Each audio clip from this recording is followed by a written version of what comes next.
What's happening, my good people? It's your boy Cornelius Jones, 10-Minute Investing, back again for another video. And for starters, I have a very important announcement I need to make right now before we get into the content. There will not be a Zoom meeting tonight, okay? And I am just overwhelmed by all the people who are coming through on a daily basis. Understand we will not have a Zoom meeting tonight. Our next Zoom meeting will be Saturday morning, okay? Our next Zoom meeting will be Saturday morning, 11 a.m. Central Standard Time. So we're gonna give it just a little rest for a second, but I have some great news. You won't have trouble getting in. Why? Because we're gonna have a capacity of 500 people on this Zoom, all right?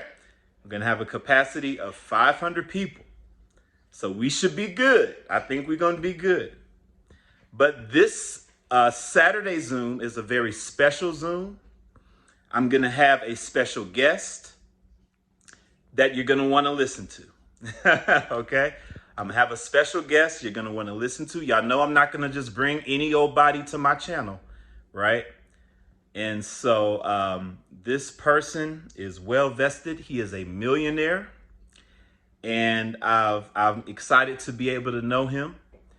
And listen, it's you just need to come to my channel. The things I've been learning from him are part of the reason why I'm able to quit my job.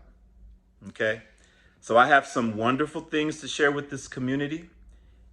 Through my friend here, who is a millionaire, who has some very important things to share. All right, don't miss it. Don't miss it. Saturday, 11 a.m. No link in this video. Most likely, you'll probably have a link posted by Friday. Okay, Friday evening, or the video I post on Friday. That will be the video that has the link. All right.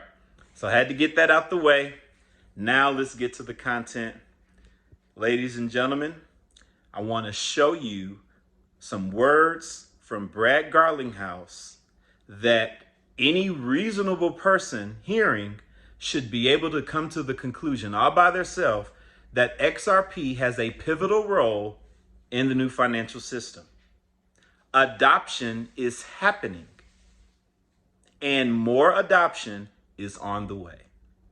And when the adoption occurs from the largest banks transacting in the largest volumes, when this world goes digital, XRP is the coin that stands the most to gain of any other crypto. Why? It's very simple.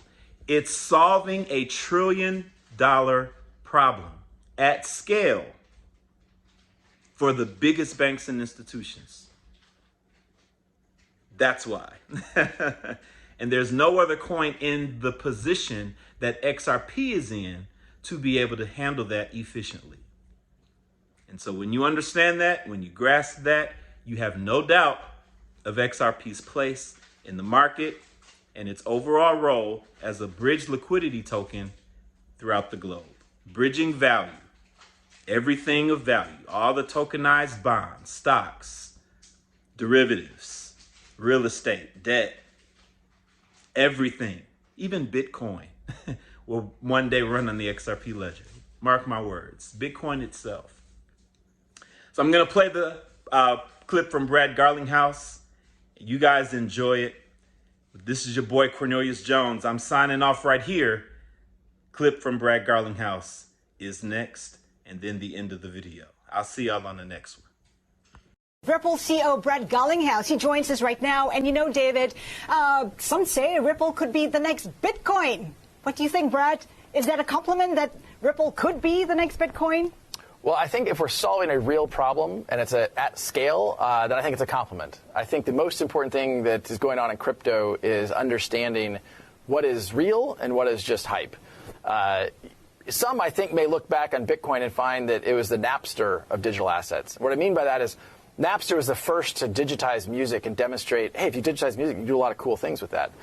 But ultimately, they were circumventing trademark laws, they were circumventing royalty payments, and government stepped in, and Napster was not successful. But Spotify, iTunes, Pandora, they were very successful. I think what you'll find is that maybe the next generation of digital assets ends up solving some of the original problems that Bitcoin set out to solve. So RippleNet is trying to take on SWIFT. What's been the traction like? Who's come on board? Well, it's interesting as you step back and look at this. If you and I decided we were going to send $10,000 to California today, the fastest way for us to do it would be to drive to the airport and fly it there. That's a crazy thing to think about when you're in the age of the internet and we're used to information on demand. When we think about the customers that have come on board, it's because we're solving that real problem. We're changing the nature of a payment taking days to settle to California to seconds. So we now have well over 100 customers ranging from some of the biggest banks in the world to payment providers to the Western Unions and MoneyGrams, Linlan Pay out of China. How many banks? It's over 100. I actually don't know the exact number now. Last time we announced it publicly, we said over 100. We'll probably announce the next one when we get to over 200. We're signing up more than a bank a week now. The thing is, it's not the number of banks. It's the volume for sure out there. What kind of volume are you looking at? Well, we've had one that we can talk publicly about is we have one corridor run by SEB, which is one of the first or second largest bank in Sweden, has done over $1 billion USD equivalent through one corridor. So while on the global macro scale, we're still just getting started. I think we're on mile 1 of a marathon, but we've crossed that starting line. Like, this is real activity in production systems where customers are really benefiting from that. We clearly have a long way to go, and the overall maturity of the digital asset market, I think, has a long way to go. But if we keep going back to let's focus on a real problem and solve a real problem for real customers, I'm really optimistic. You have several products. We talked about the system, RippleNet. You also have a digital token, which is the XRP. How's the XRP doing? Because we saw it surge 1,300%. Right. So XRP actually was the best performing digital asset in 2017. It was up, I think, something like 25,000%. The excitement around digital assets is because I think you're solving a real problem. And I think one of the things you saw happen, particularly last December, is there's understandably concern about regulation and what does that mean for digital assets.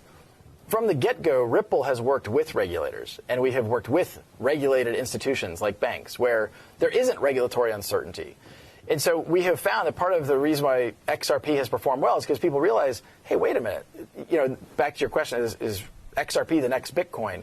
If we work with the system to solve this problem, and we can solve that problem at scale, a problem measured in the trillions of dollars, then there's a lot of opportunity to create value in XRP. But how can there be clarity on regulation when different countries are adopting different strategies when it comes to regulation? And the other thing as well is volatility.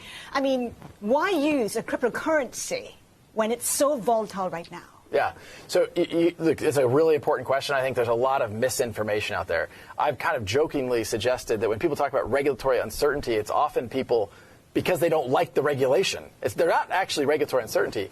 If you think about a XRP transaction from one regulated financial institution, a bank or a payment provider, they're doing what's called a KYC check, which references Know Your Customer.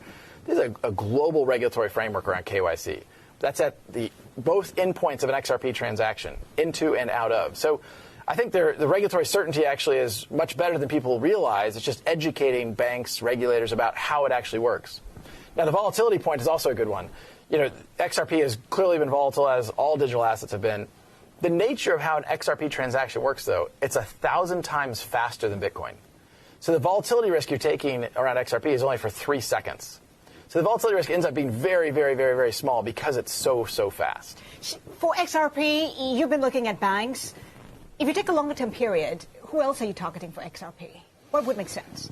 Well, I think any payment provider, we're really trying to solve that cross-border payment transaction. So if you're going, we talked earlier about the U.S. dollar to the Mexican peso. It's one of the corridors we have live with XRP today.